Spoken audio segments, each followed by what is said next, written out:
ये कहानी विनायक राव के बारे में है, जो अपनी माँ, भाई और दादी के साथ रहता है। इसके पिता सरकार एक हवेली में रहते हैं, जिसके पास अस्तर की मूर्ति और एक सोने का सिक्का होता है।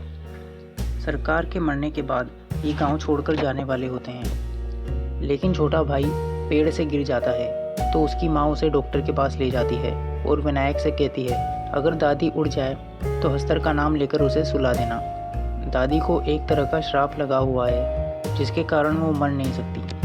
जब दादी जागती है तो विनायक उससे खजाने के बारे में पूछता है, लेकिन वो अस्तर का नाम भूल जाता है। इसलिए दादी विनायक को खाने वाली होती है, लेकिन तब उसे नाम याद आ जाता है।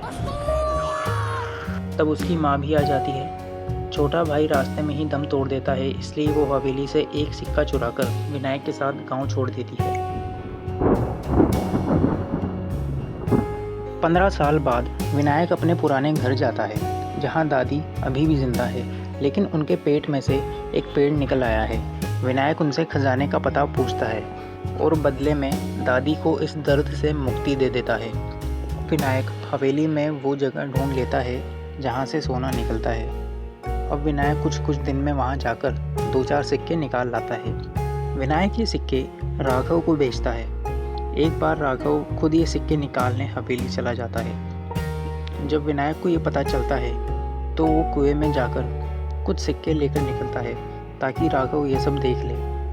विनायक के जाने के बाद राघव वहाँ जाता है, इसलिए उसे अस्तर का श्राप लग जाता है।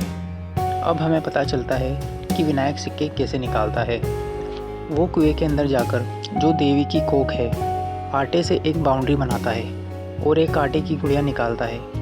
गुड़िया देखकर अस्तर वहाँ आ जाता है। विनायक गुड़िया फेंक देता है। जब अस्तर गुड़िया खा रहा होता है, विनायक अस्तर की कमर की पोटली से कुछ सिक्के निकालकर भाग जाता है। ऐसे करके वो काफ़ी अमीर हो जाता है। काफ़ी समय बाद अब विनायक की उम्र बढ़ने से उसका शरीर अब थोड़ा कमज़ोर होने लगता है, इसलिए वो अपने बेटे पांडुरंग को रस्सी पर चढ़ने की प्रैक्टिस कराता है। एक बार विनायक अपने बेटे को हवेली ले जाता है। रास्ते में वो उसे अस्तर की कहानी सुनाता है। पूर्ति की देवी, जो अनाज और सोने का प्रतीक है। ये पृथ्वी देवी की कोख है। देवी ने कई देवी देवताओं को जन्म दिया। उनमें से देवी की पहली संतान अस्तर ने सारा सोना चुरा लिया। जब वो अनाज चुराने जाता है तो बाकी देवता उसे मारते हैं। देवी उसे इस शर्त पर बचा लेती है कि उसे भुला दिया जाएगा और उसकी कभी कोई पूजा नहीं करेगा। इसलिए अस्तर के पास सोना है, पर अनाज के लिए हमेशा भूखा रहता है। लेकिन विनायक के पूर्वजों ने उसका मंदिर बना दिया। पांडुरंग ये कहानी सुनकर आइडिया देता है कि अगर हम ढेर सारी गुड़िया लेकर अंदर जाएं तो अस्तर को गुड़िया खाने में काफ़ी समय लगेगा। इतने समय में हम उसकी पोटली लेकर भाग जाएंगे, फिर हमें कभी यहाँ आना ही नहीं पड़ेगा। विनायक भी इसके लिए मान जाता है और वो ऐसा ही करते हैं। वो ढेर सारी आटे की गुड़िया लेकर जाते हैं, लेकिन वो जितनी गुड़िया निकालते हैं उतने ही अस्तर आ जाते हैं।